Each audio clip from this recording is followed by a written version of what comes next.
The Ayah prayer is the prayer after midday. It has been said that the name Zuhr was given to this prayer because it falls halfway between two daily prayers, those being Fajir and Isha, beginning at dawn and the first instant of complete darkness correspondingly. Performed daily by practicing Muslims, it is the second of the 5 daily prayers. The Islamic day begins at Maghrib, which is the 4th prayer. The 5 daily prayers collectively are one of the 5 pillars of Islam in Sunni Islam, and one of the 10 practices of the religion according to Shia Islam. The Holy Qur'an has reiterated its importance: attend constantly to prayers and to the middle prayer and stand up truly obedient to Allah.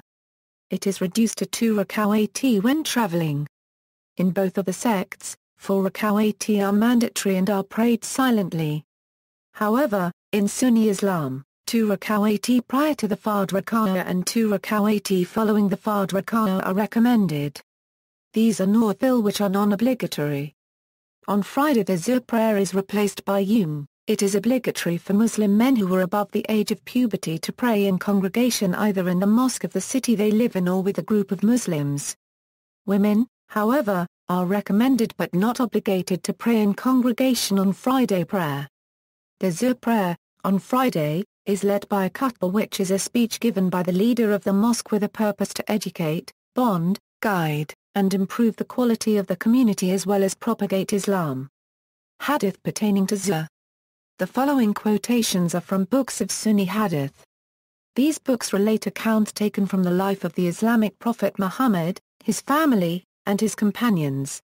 They were compiled by Islamic scholars after Muhammad's death.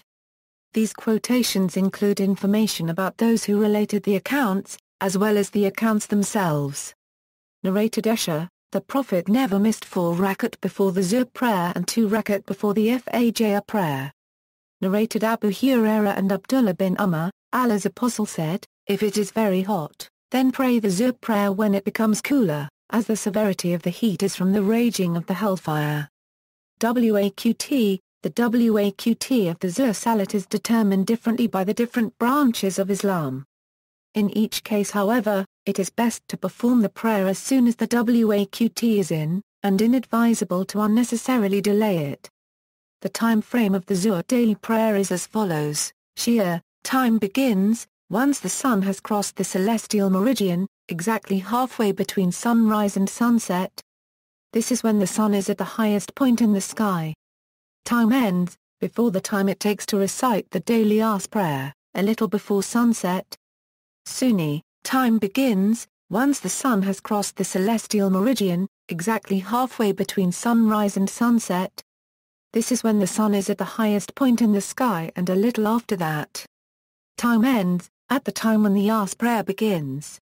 Also, according to the Maliki school, the Taruri time for Zuhr lasts all the way until a little before sunset, the beginning of Maghrib prayer.